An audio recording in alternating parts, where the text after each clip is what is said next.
उत्तर प्रदेश की राजनीति में फिर से हलचल। 2027 से पहले बदलते समीकरण और विपक्ष के भीतर पड़ती दूरियों ने बढ़ाई सियासी धड़कनें। दोस्तों नमस्कार। दोस्तों, उत्तर प्रदेश की राजनीति में एक बार फिर से हलचल तेज हो गई है। भले ही विधानसभा चुनाव 2027 में होने हैं, लेकिन सत्ता और विपक्ष दोनों खेमे में अभी से ही सियासी चालें तेज हो चुकी हैं। दिल्ली से लेकर लखनऊ तक बैठकों का दौर चल रहा है और बयानों के मायने निकाले जा रहे हैं। हर छोटी राजनीतिक हलचल को बड़े संकेत के तौर पर देखा जा रहा है। इसी बीच एक ऐसी खबर सामने आई जिसने विपक्षी राजनीति के भीतर चल रही खींचतान को उजागर कर दिया है। सवाल अब यही उठ रहा है कि क्या उत्तर प्रदेश की सियासत के अंदर एक बार फिर बुआ भतीजा और यूपी के लड़कों का पुराना त्रिकोणीय खेल देखने को मिलेगा, या फिर इंडिया गठबंधन की नींव ही कमजोर पड़ती जा रही है। दरअसल हाल ही में एक राष्ट्रीय अखबार में छपी रिपोर्ट और उसके बाद आए नेताओं के बयानों से यह साफ कर दिया है कि समाजवादी पार्टी और कांग्रेस के रिश्तों में अब पहले जैसी सहजता नहीं रही है। कांग्रेस जहां गठबंधन को और बड़ा करने की रणनीति पर काम कर रही है, तो वहीं पर समाजवादी पार्टी अपने दम पर आगे बढ़ने के मूड में दिखाई दे रही है। इस पूरे घटनाक्रम की जड़ है बहुजन समाज पार्टी और मायावती की संभावित वापसी। इस कहानी की शुरुआत कांग्रेस के उत्तर प्रदेश प्रभारी अविनाश पांडे के बयान से होती है। मीडिया से बातचीत में उन्होंने कहा था कि राजनीति में संभावनाओं के दरवाजे कभी बंद नहीं होते और अगर बहुजन समाज पार्टी इंडिया गठबंधन में आना चाहती है तो उसका स्वागत है। कांग्रेस का तर्क साफ है कि अगर दलित वोट बैंक को पूरी तरह से अपने साथ जोड़ना है तो पीडीए पिछड़ा दलित अल्पसंख्यक समीकरण को मजबूत करना होगा, तो फिर मायावती की भूमिका अहम हो सकती है। कांग्रेस को लगता है कि 2024 के लोकसभा चुनाव में जो माहौल बना था उसे आगे भी बनाए रखने के लिए बहुजन समाज पार्टी का साथ आना जरूरी हो सकता है।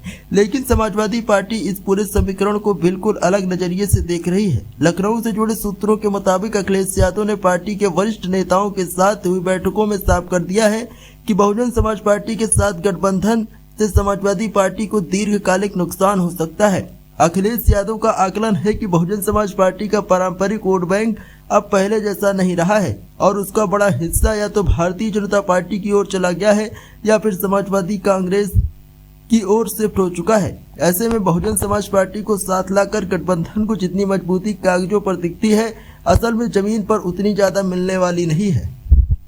समाजवादी पार्टी के नेतृत्व के दिमाग में आज भी 2019 का अनुभव आज भी ताजा है। उस वक्त मायावती और अखिलेश यादव ने जो गठबंधन बनाकर चुनाव लड़ा था, साझा रैलियां हुई थी, मंच पर दोनों नेताओं की केमिस्ट्री दिखाई गई और भारतीय जनता पार्टी को हराने का बड़ा दावा किया गया था, लेकिन नतीजे उम्मीद के मुताबिक नहीं आए। इतना ही नहीं, चुनाव खत्म होते ही बहुजन समाज पार्टी ने गठबंधन से दूरी बना ली।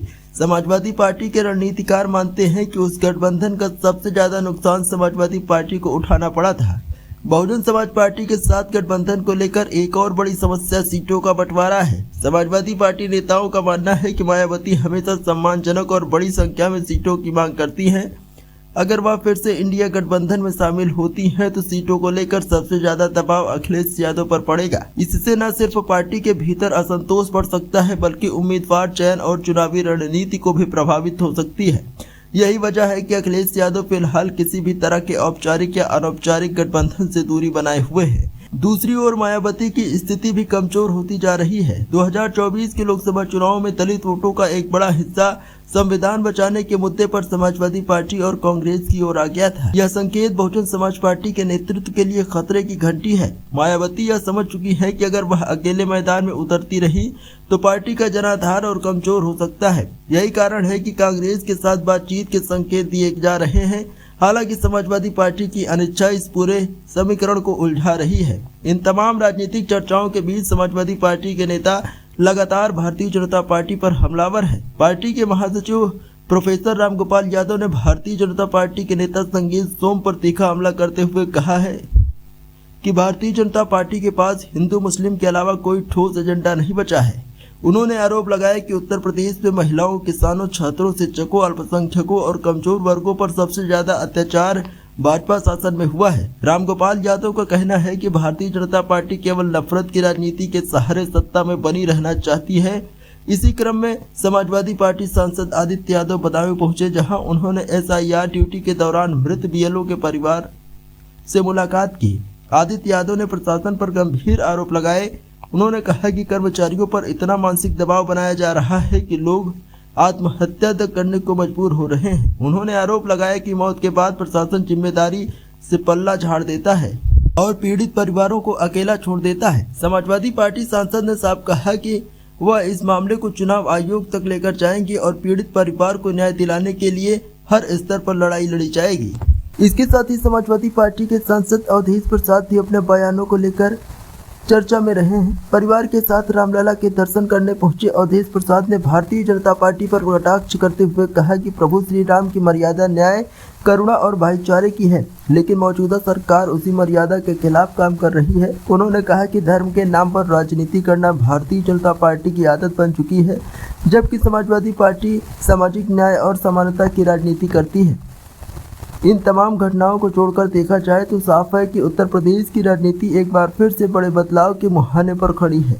समाजवादी पार्टी और कांग्रेस के रिश्ते में आई दूरी, बहुजन समाज पार्टी की संभावित वापसी, भारतीय जनता पार्टी के खिलाफ तीखे हमले और 2027 की तैयारी, ये सभी संकेत दे रहे हैं कि आने वाले महीनों में उत्तर प्रदेश की सियासत और ज़्यादा गरमाने वाली है। और अब देखना यह होगा कि यह बदलते समीकरण किसे सत्ता के करीब ले जाते हैं और किसे हाशिए पर धकेलते हैं। दोस्तों, इस वीडियो में फिलहाल इतना ही। आगे भी इसी प्रकार के और वीडियोस को देखने के लिए वीडियो को लाइक करें, शेयर करें और चैनल को सब्सक्राइब करना मत भूलिए। बहुत बहुत धन्यवाद।